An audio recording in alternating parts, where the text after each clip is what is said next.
History is impulsive, unpredictable, and resilient. Oklahoma's own fascinating history certainly are those and more, and they are all on display right here for you to explore and learn about the opening of Oklahoma to settlement. We discuss in depth the land run of 1889. We put a particular focus on the boomer movement, the 10 years preceding the land run of 1889, where the common man was trying to get this land opened up for settlement for farmers. There are artifacts reflecting the people and circumstances surrounding Oklahoma's beginning, and one of the biggest artifacts in the museum is this item. A 46-star United States flag that was flown over Independence Hall in Philadelphia on July 4th, 1908. It's one of a kind, it's spectacular. It's probably one of the most important artifacts that we have in this museum. One of the stars on it is embroidered with Oklahoma, July 4th, 1908, and it was put on the flag inside of Betsy Ross's house in Philadelphia before they flew it over Independence Hall. People's determination during the land run are also on display, like this cabin built in 1889. And it was built by a man that made a land run. And one of the things that you had to do to claim your land was to prove it up. And one of the ways you proved up was building a home or digging a well, making a permanent residence on that piece of property. And then you would have to prove that with the land office that you had taken the steps to solidify your claim.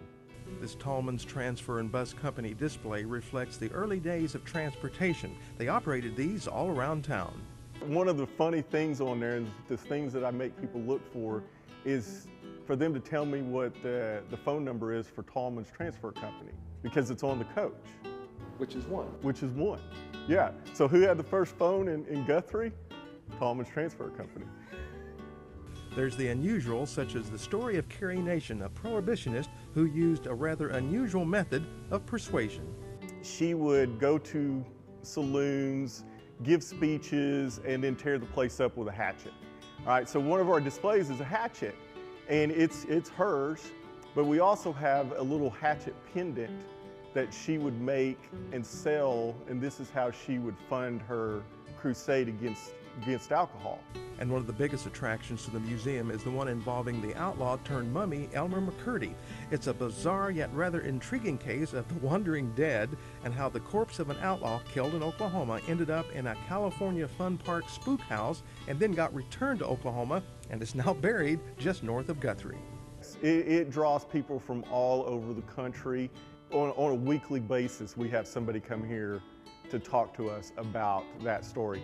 With the exception of the land run of 1889, it's the largest draw to our museum. The Oklahoma Territorial Museum is connected to the Carnegie Library, but the library itself has its own fascinating history. It's on these very steps that in 1905, the last territorial governor was inaugurated. That was Frank Friends. And then later, Oklahoma's first state governor was sworn in right here in 1907.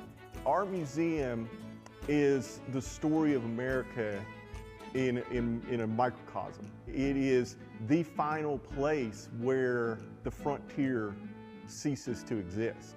In 1890, the frontier is gone. All right, the U.S. Census Bureau deems the frontier closed because guess what? This land right here was settled. So this is it. This is the last of the expansion of the United States. All right, so yeah, that's why we're important.